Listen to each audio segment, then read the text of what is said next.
उत्तराखंड के पर्वतीय क्षेत्र में बसा भीमगढ़ नाम का गांव अपने आप में एक रहस्य था। इस गांव की सीमा पर स्थित एक प्राचीन हवेली बूढ़ों की जुबान पर सिर्फ फुसफुसाहट बनकर रह जाती थी। कहा जाता है सदियों पहले वहां रहता था एक तांत्रिक अग्निवर। वह साधना की चरम सीमा पर वासना को साधन बनाता और शरीर के मिलन से आत्माओं को चुराकर अमृता पाना चाहता था।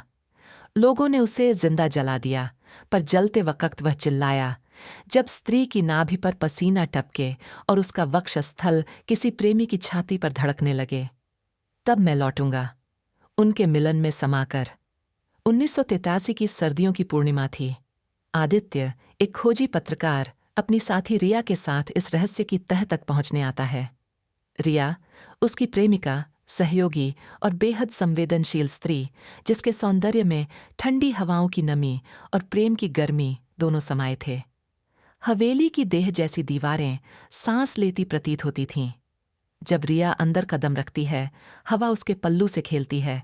उसकी पतली कमर और गोल नाभि आधे उजाले में चमक उठती है, मानो चंद्रमा बादलों के बीच से झांक गया हो। ऊपरी कमरे में सिर्फ एक पुराना पलंग, मध्यम दियों की रोशनी और दीवारों पर टपकती नमी थी। रिया खिड़की के पास खड़ी थी। उसकी साड़ी धीरे धीरे कंधे से फिसल रही थी। कमर की गोलाई इतनी परिपूर्ण थी कि आदित्य की नजरें वहां ठहर गईं। तुम मुझे इस हवेली से ज्यादा डरावनी लग रही हो, लेकिन छोड़ना भी नहीं चाहता, आदित्य फुसफुसाता है। रिया मुड़ती है। उसकी आंखों में लालसा और गहराई दोनों थीं। वह आदित्य के पास आती है। उसकी उंगलियां उसकी गर्दन से होती हुई सीने तक पहुंचती हैं। धीरे धीरे वह शर्ट के बटन खोलती है। उसकी उंगलियां अब आदित्य की पीठ पर घूम रही थीं, नाखूनों से रेखाएं खींचती हुई, जैसे तांत्रिक मंत्रों की लिपि। रिया की साड़ी अब पेट के नीचे तक सरक चुकी थी। उसकी नाभि के ऊपर पसीने की बूंदें जमा हो रही थीं, जैसे कोई तांत्रिक चिन्ह जाग रहा हो। वह आदित्य को बिस्तर पर धकेलती है। उसका वक्षस्थल आदित्य की छाती से टकराता है, मुलायम, गर्म और सांसों से भरा हुआ, मानो उस पल में कोई देवी उतर आई हो। मुझे जला दो, मुझे बांध लो और मेरी रूह में समा जाओ, रिया कहती है, अधरों की थरथराहट के साथ। तभी कमरे का तापमान अचानक बदलता है।